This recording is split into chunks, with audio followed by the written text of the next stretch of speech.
ሼህ ሀጂ ኢብራሂም ቱፋ አዲሱን የጆርዳን አምባሳደር በጽህፈት ቤታቸው ተቀብለው አነጋገሩ። በኮንጎ የተቀሰቀሰው የኢቦላ ወረርሽኝ ታሪክ ካስመዘገባቸው ሁሉ የከፋ ሊሆን እንደሚችል አፍሪካ ሲዲሲ አስጠነቀቀ። የአልቁድስና የሙስሊም ግዛቶችን ነፃ ለማውጣት ሙስሊም ሀገራት የኢራንን አርአያነት ሊከተሉ ይገባል ሲሉ የሂዝቦላህ ዋና ጸሐፊ አሳሰቡ። ትራምፕ የእስራኤልን ተቃውሞ ወደ ጎን በመተው ከኢራን ጋር ስምምነት ለመፈረም ያላቸውን ጽኑ አቋም ገለጹ። የጂ7 መሪዎች በዌስት ባንክ የሚፈጸመው ጥቃት በአስቸኳይ እንዲቆም ጠየቁ። አሰላሙ አለይኩም ወራህመቱላሂ ወበረካቱ። የተወደዳችሁ የነጃሺ ቴሌቪዥን ተመልካቾች እንደምን አላችሁ? ነጃሺ መረጃችን ተጀምሯል። ከመረጃዎቹ ጋር ሀያት ሰኢድ ነኝ። አብራችሁን ቆዩ። ሼህ ሀጂ ኢብራሂም ቱፋ አዲሱን የጆርዳን አምባሳደር በጽህፈት ቤታቸው ተቀብለው አነጋገሩ። የኢትዮጵያ እስልምና ጉዳዮች ጠቅላይ ምክር ቤት ፕሬዝዳንት ሼህ ሀጂ ኢብራሂም ቱፋ አዲስ የተሾሙትን የጆርዳን አምባሳደር አምጃድል አልሞማኒን በጽህፈት ቤታቸው ተቀብለው አነጋግረዋል። በሁለቱ ወገኖች መካከል የተካሄደው ይህ የሁለትዮሽ ውይይት በተለይም በሁለቱ ሀገራት እስላማዊ ተቋማት መካከል ያለውን ወንድማማችነት ይበልጥ ለማሳደግና በጋራ ለመስራት ያለመ ሲሆን በጉዳዩ ዙሪያ ሙሉ መግባባት ላይ መደረሱም ታውቋል። በተጨማሪም ጆርዳን በኢትዮጵያ እያከናወነች ያለችው ሰብአዊ ድጋፍ እና የተለያዩ የልማት ስራዎች ይበልጥ ተደራሽ በሚሆንበት ሁኔታ ላይ ሰፊ ምክክርም ተደርጓል። አምባሳደር አምጃድ አልሞማኒ በበኩላቸው ጠቅላይ ምክር ቤቱ ላደረገላቸው ደማቅ አቀባበልና ፍሬያማ ትውውቅ ያላቸውን ከፍተኛ ምስጋና አቅርበዋል።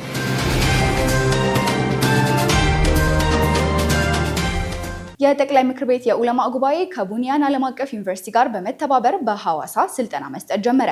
የኢትዮጵያ እስልምና ጉዳዮች ጠቅላይ ምክር ቤት የኡለማ ጉባኤ ከቡኒያን ዓለም አቀፍ ዩኒቨርሲቲ ጋር በመተባበር ለቁርአን አስተማሪዎችና ለአረበኛ ቋንቋ ተማሪዎች በሐዋሳ ከተማ ስልጠና መስጠት ጀምሯል።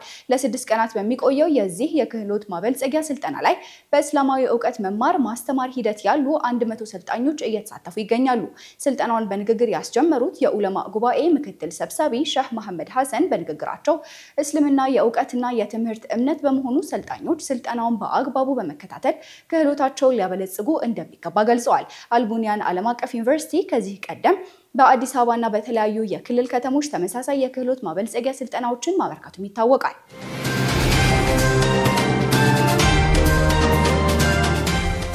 በኮንጎ የተቀሰቀሰው የኢቦላ ወረርሽኝ ታሪክ ካስመዘገባቸው ሁሉ የከፋ ሊሆን እንደሚችል አፍሪካ ሲዲሲ አስጠነቀቀ። በኮንጎ ዲሞክራቲክ ሪፐብሊክ የተቀሰቀሰው የኢቦላ ወረርሽኝ በአስቸኳይ መግታት ካልተቻለ በታሪክ እጅግ አስከፊው ሊሆን እንደሚችል የአፍሪካ በሽታ መከላከልና መቆጣጠር ማዕከል ወይም አፍሪካ ሲዲሲ አስታውቋል። የማዕከሉ ዋና ዳይሬክተር ዣን ካሴያ እንደገለጹት በአሁኑ ወቅት ከበሽታው ተጠቂዎች ጋር ንክኪ የነበራቸው በ10 ሺዎች የሚቆጠሩ ሰዎች ያለምንም ክትትል በማህበረሰቡ ውስጥ ይገኛሉ። ወረርሽኙ በአጭር ጊዜ ውስጥ ካልተገታ እንደ ፈረንጆቹ አቆጣጠር ከ2014 እስከ 2016 በምዕራብ አፍሪካ ተከስቶ ከ11000 በላይ ሰዎችን ሕይወት ከቀጠፈው አስከፊ ወረርሽኝ የባሰ ጉዳት ሊያደርስ እንደሚችል ተሰግቷል። የየመኑ ጠቅላይ ምክር ቤት መሪ የኢራን የጦር ኃይሎች ለሙስሊሙ ዓለም አርአያ የሚሆን ሞዴል ናቸው አሉ። የየመኑ ጠቅላይ ፖለቲካ ምክር ቤት ኃላፊ ማህዲ አልማሻት የኢራን የጦር ኃይሎችን በተለይም የእስላማዊ አብዮታዊ ዘብን አወድሰዋል። መሪው አክለውም ጦሩ በአሜሪካና እስራኤል ጥቃት ወቅት ያሳየው አፈጻጸም ጽናትን፣ ቁርጠኝነትንና የወታደራዊ ጥንካሬን የሚያሳይ ነው ብለዋል። ይህን መግለጫ የሰጡት የማህዲ አልማሻት የሚመሩት የየመኑ ጠቅላይ ፖለቲካዊ ምክር ቤት በሀገሪቱ በሁቲ ታጣቂዎች ቁጥጥር ስር ባሉ አካባቢዎች ላይ ከፍተኛውን የፖለቲካና የአስፈጻሚነት ስልጣን የያዘ አካል ነው። አልማሻት ከፈረንጆቹ 2018 ጀምሮ የዚህ ምክር ቤት ፕሬዝዳንት በመሆን በማገልገል ላይ የሚገኙ ሲሆን የቀድሞ መሪ ሳሊህ አልሳማድ በሳውዲ ወራሹ ጥምረት የአየር ድብደባ ከተገደሉ በኋላ ነው ስልጣኑ የተረከቡት። መሪው ከሁቲዎች ከፍተኛ የፖለቲካ ስትራቴጂስቶች አንዱ ከመሆናቸውም በላይ ከኢራንና ከቀጠናው የመቋቋም ኃይሎች አጋሮች ጋር ያለውን ወታደራዊና ዲፕሎማሲያዊ ግንኙነት በማጠናከር ረገድ ቁልፍ ሚናን እየተጫወቱ ይገኛሉ።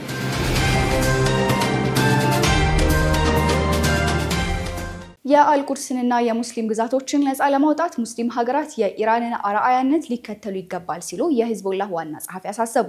የሊባኖሱ ሂዝቦላህ ዋና ጸሐፊ ሼህ ናኢም ቃሲም ለኢራን እስላማዊ ሪፐብሊክ የፓርላማ አፈ ጉባኤ መሐመድ ባጋር ጋሊባፍ በላኩት ልዩ ደብዳቤ ኢራን ለሊባኖስና ለፍልስጤም መብት መከበር እንዲሁም ለደቡብ ቤሩት የዳሂየህ ጥቃት እየከፈለች ላለው ታላቅ መስዋዕትነት ላቅ ያለ ምስጋና አቅርበዋል። ዋና ጸሐፊው በደብዳቤያቸው እንዳመለከቱት የአልቁድስን እና የሌሎችንም ሙስሊም ግዛቶች ነፃ ለማውጣት እንዲሁም ከምዕራባውያንና ከእስራኤል የሚሰነዘረውን ወረራ ለመመከት የሙስሊም ሀገራት የኢራንን አርአያነት ሊከተሉ ይገባል።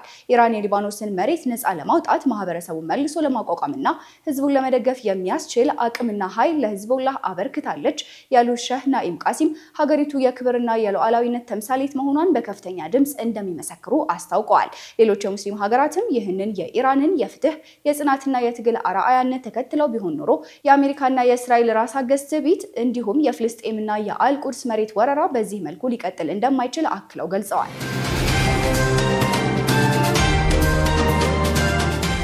በደቡብ ሊባኖስ የተፈናቀሉ ዜጎች ወደ ቀያቸው መመለስ ጀመሩ። በእስራኤል ጥቃት ሳቢያ ከደቡብ ሊባኖስ ተፈናቅለው የነበሩ በሺዎች የሚቆጠሩ ቤተሰቦች ከፍተኛ ስጋትና ወታደራዊ ውጥረት ባለበት ሁኔታ ውስጥም ሆነው ወደ ቀያቸው መመለስ ጀምረዋል።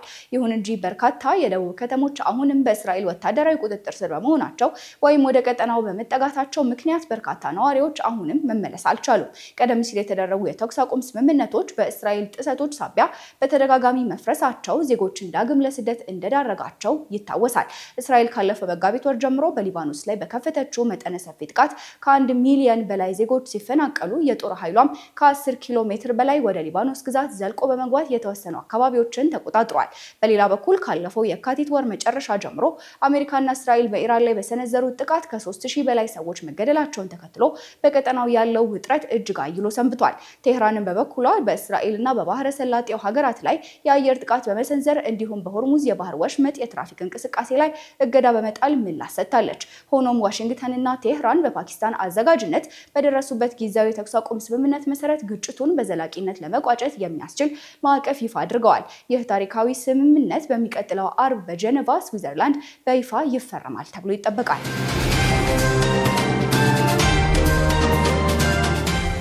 ትራምፕ የእስራኤልን ተቃውሞ ወደ ጎን በመተው ከኢራን ጋር ስምምነት ለመፈረም ያላቸውን ጽኑ አቋም ገለጹ። በአሜሪካና በኢራን መካከል ሊደረግ የታሰበው ስምምነት በመካከለኛው ምስራቅ አዲስ የፖለቲካ ምዕራፍ እየከፈተ ባለበት በዚህ ወቅት በዋሽንግተንና በቴል አቪቭ መካከል ያለው ዲፕሎማሲያዊ ፍጥጫ ወደ ከረረ የቃላት ጦርነት ተሸጋግሯል። እስራኤል ከኢራን ጋር የሚደረገውን ማንኛውንም አይነት ስምምነት አጥብቃ ብትቃወምም ፕሬዚዳንት ዶናልድ ትራምፕ ግን ይህንን ተቃውሞ ወደ ጎን በመተው ስምምነቱን ከመፈረም ወደኋላ እንደማይሉ የሚያሳዩ ግልጽ እርምጃዎችን እየወሰዱ ይገኛሉ። እንደ መረጃዎች ገለጻ ትራምፕ ይህንን የውጭ ጉዳይ ፖሊሲያቸውን ለማስቀጠል ሲሉ በኢራኑ ስምምነት ላይ ተቃውሞ ያነሱትን የራሳቸውን አስተዳደር ከፍተኛ ባለስልጣናት የመከላከያ ጸሐፊውንና የሲአይኤ ዳይሬክተሩን ጨምሮ ከኃላፊነት ለማሰናበት እያሰቡ መሆኑ ተሰምቷል። ይህም ትራምፕ ስምምነቱን ለማጽደቅ ሲሉ የውስጥ ተቃውሞዎችን ጭምር ለማጽዳት ዝግጁ መሆናቸውን ያሳያል ተብሏል። በሌላ በኩል ይህ የትራምፕ ጽኑ አቋም በእስራኤል በኩል ከፍተኛ ቁጣና ተቃውሞን አስከትሏል። የእስራኤል ባለስልጣናት እኛ ሉዓላዊ ሀገር ነን፣ ከአሜሪካ ትዕዛዝ አንቀበልም፣ በራሳችንም አቅም ኢራንን ማጥፋት እንችላለን የሚሉ ጠንካራ መግለጫዎችን ቢሰነዝሩም ትራምፕ ግን ያለ አሜሪካ እርዳታ እስራኤል የሚባል ሀገር ሊኖር አይችልም ነበር በማለት በይፋ ምላሽ ሰጥተዋል።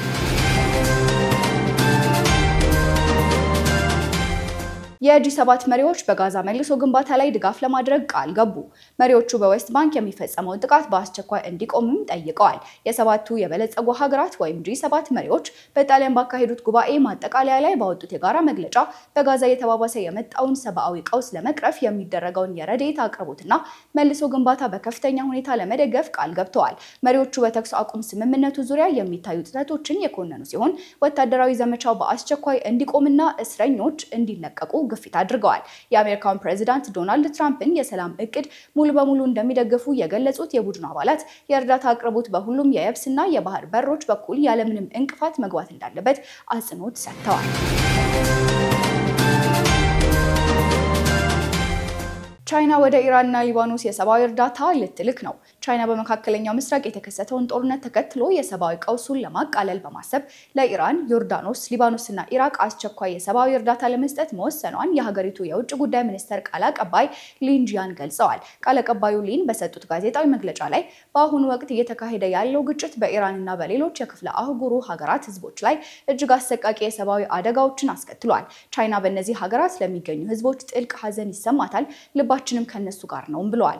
አክለውም ቻይና ሰላምና የተኩስ አቁም ስምምነት እንዲወርድ፣ ቀጠናዊ ሰላምና መረጋጋት በአስቸኳይ እንዲመለስ እንዲሁም የሰብአዊ ቀውሱ ይበልጥ እንዳይስፋፋ ለመከላከል የተቻላትን ሁሉ ማድረጓን ትቀጥላለችም ብለዋል።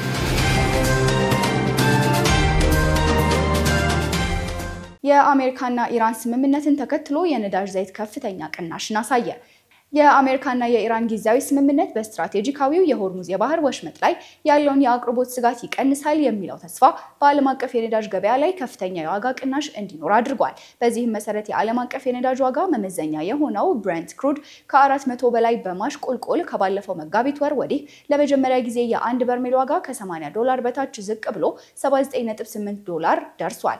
በተመሳሳይ የዩናይትድ ስቴትስ መመዘኛ የሆነው ዌስት ቴክሳስ ኢንተርሚዲየት በ4.3 በመቶ ቅናሽ በማሳየት ወደ $77.3 ወርዷል። ይህ የዋጋ መውረድ በዓመቱ ውስጥ የታየው ትልቁ የዋጋ ማሽቆልቆል ጉዞ አካል ሲሆን ነጋዴዎች ከባህረ ሰላጤው ቀጠና የሚያወጣው የነዳጅ ፍሰት ዳግም ያገግማል በሚል የያዙትን እምነት የሚያንጸባርቅ ነውም ተብሏል። ይህንን የገበያ ተስፋ ያናረው ሁለቱ ሀገራት የፊታችን አርብ በስዊዘርላንድ ይፈርማሉ ተብሎ የሚጠበቀው ስምምነት ሲሆን የአሜሪካው ፕሬዚዳንት ዶናልድ ትራምፕ በፈረንሳይ እየተካሄደ ባለው የጂ7 ጉባኤ ላይ እንደተናገሩት የስምምነቱ ሰነድ በቀናት ውስጥ ለብዙሃን ይፋ ይደረጋል። ፕሬዚዳንቱ አክለውም ወሳኙ የሆርሙዝ የባህር መስመር ያለምንም ክፍያ በቋሚነት ክፍት እንደሚሆን አረጋግጠዋል። የዚህ መስመር መዘጋት ቀደም ሲል የክልሉን የነዳጅ ኤክስፖርት ገድቦትና የአሜሪካን የአደጋ ጊዜ የነዳጅ ክምችት ከ1983 ወዲህ ዝቅተኛው ደረጃ ላይ እንዲደርስ አድርጎት የነበረ ቢሆንም አሁን የሚጠበቀው ስምምነት በዓለም አቀፍ የአቅርቦት ሰንሰለት ላይ የነበረውን ጫና በእጅጉ ያቀላልም ተብሎ ይታመናል። ሆኖም የዋጋ ቅናሹ ቢመዘገብም የስምምነቱ አተገባበር የጸጥታ ጥበቃና የባህር በሩ ሙሉ በሙሉ እንደያዘ ይገኛል።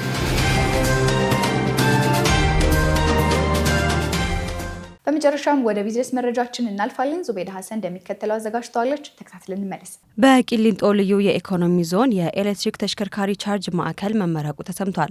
የኢትዮጵያ ኤሌክትሪክ አገልግሎት ከኢንዱስትሪ ፓርክ ልማት ኮርፖሬሽን ጋር በመተባበር በቂሊንጦ ልዩ የኢኮኖሚ ዞን 24 ተሽከርካሪዎችን በአንድ ጊዜ መሙላት የሚያስችል የኤሌክትሪክ ተሽከርካሪ ቻርጅ ማዕከል አስመርቋል ተብሏል። ይህ ፕሮጀክት በአዲስ አበባ ብቻ የተወሰነ ሳይሆን ባቱ፣ ሞጆ፣ ቢሾፍቱ፣ አዳማ፣ ሐዋሳና ሻሸመኔ እንደሚሰፋ የኢትዮጵያ ኤሌክትሪክ አገልግሎት ዋና ስራ አስፈጻሚ የሆኑት ኢንጂነር ጌቱ ገረሙ ተናግረዋል። በኢትዮ ጅቡቲ የባቡር መስመር ላይ 16 የኤሌክትሪክ ተሽከርካሪ ማሙያ ጣቢያዎች እየተገነቡ እንደሚገኙም ተነግሯል። ኢንጂነር ጌቱ ዲጂታል 2030 ራዕይን ለማሳካት በአጠቃላይ ከ40 በላይ ጣቢያዎችን የመገንባት ስራ እየተከናወነ መሆኑንም አስታውቋል። የኢንዱስትሪ ፓርኮች ኮርፖሬሽን ከብክለት የጸዳ የማኒፋክቸሪንግ ኢንዱስትሪ ለመፍጠር እየሰራ መሆኑን የኢንዱስትሪ ፓርኮች ልማት ኮርፖሬሽን ዋና ስራ አስፈጻሚ የሆኑት ዶክተር ፍስሐ ይታገሱ ገልጸዋል። ኤሌክትሪክ የማኒፋክቸሪንግ ኢንዱስትሪ ሞተር በመሆኑ የኢትዮጵያ ኤሌክትሪክ አገልግሎትና የኢንዱስትሪ ፓርኮች ልማት ኮርፖሬሽን ስትራቴጂካዊ አጋርነት አላቸው መባሉም ተዘግቧል። ኮርፖሬሽኑ የኤሌክትሪክ ተሽከርካሪዎችን ለማበረታታት እየሰራ ይገኛል። የኤሌክትሪክ አገልግሎት ተቋሙም የቻርጅ ማዕከላትን በማስፋፋት ድጋፍ እያደረገ ይገኛል ብሏል ዘገባው። የኢፌዴሪ ቤቶች ኮርፖሬሽን በደቡብ ሱዳን የቤት ግንባታ ሊጀምር መሆኑ ተሰምቷል። የኢትዮጵያ ፌዴራል ቤቶች ኮርፖሬሽን በደቡብ ሱዳን ዋና ከተማ ጁባ ዘመናዊ የመኖሪያ ቤትና የንግድ ተቋማት ግንባታ ለመጀመር የሚያስችሉትን ቅድመ ዝግጅቶች ማጠናቀቁንና ወደ ተግባር ለመግባት መዘጋጀቱን አስታውቋል። ይህ ግዙፍ ፕሮጀክት ወደ ትግበራ ምዕራፍ የተሸጋገረው በጁባ ከተማ በተፈራረሙት የመጨረሻ የኦፕሬሽን ውል መሰረት እንደሆነም ተነግሯል። ስምምነቱ ቀደም ሲል በሁለቱ ወገኖች መካከል በአዲስ አበባ ተፈርሞ የነበረውን የመግባቢያ ሰነድ በቀጥታ ወደ ስራ የሚያስገባ ነውም ተብሏል።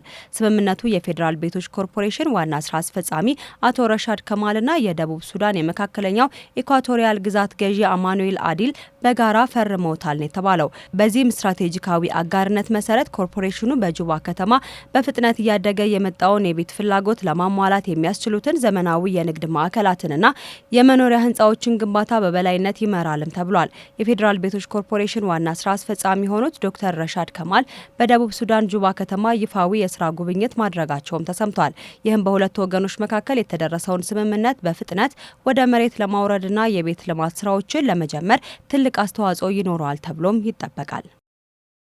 ኢትዮጵያ ወደ ቻይና የምትልከው ምርት የወጪ ንግድ በ67 በመቶ እድገት ማሳየቱ ተነግሯል። ኢትዮጵያ ወደ ቻይና ኤክስፖርት በማድረግ ያገኘችው ገቢ የ67 በመቶ አማካኝ ዓመታዊ እድገት ማስመዝገቡን የንግድና ቀጠናዊ ትስስር ሚኒስቴር ነው ያስታወቀው። ኢትዮጵያ ባለፉት ዓመታት የተለያዩ ምርቶቿን ወደ ቻይና ገበያ በመላክ በድምሩ 804.163 ሚሊዮን የአሜሪካ ዶላር ገቢ ማግኘት ችላለች ተብሏል። ለዚህም አጠቃላይ የወጪ ንግድ ስኬት በበጀት ዓመቱ የተመዘገበው አፈጻጸም ከፍተኛ ድርሻ መያዙን ሚኒስቴር መስሪያ ቤቱ ገልጿል። በተለይም በተጠናቀቀው የ2025 በጀት ዓመት የተመዘገበው የ369.4 ሚሊዮን ዶላር ገቢ ከቀደመው የ2024 ዓመት አፈጻጸም ጋር ሲነጻጸር የ251 በመቶ ጭማሪ አሳይቷል ተብሏል። ይህም የሀገሪቱ አጠቃላይ የወጪ ንግድ እንቅስቃሴ በእጅጉ እንዲነቃቃ አድርጎታል የተባለው። ይህም ኢትዮጵያ ለዓለም ገበያ ካቀረበችው አጠቃላይ የ18.358 ቢሊዮን ዶላር ገቢ የቻይና ገበያ ድርሻ ወደ 4.4 በመቶ ከፍ እንዲልም አድርጎታል። ወደ ቻይና ከሚላኩ ምርቶች መካከልም ቡናና ሰሊጥ ቀዳሚ ስፍራ የያዙ ምርቶች መሆናቸውም ተዘግቧል።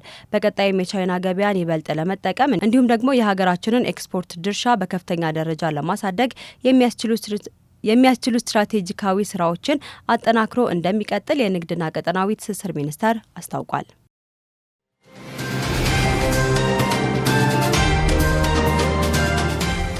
የተወደዳችሁ ተመልካቾቻችን ለሰዓቱ ያጠናቀርናቸው መረጃዎች የተከታተላችኋቸውን ይመስሉ ነበረ። መረጃዎቹን ያደረስኳችሁ እኔ ሀያት ሰይድ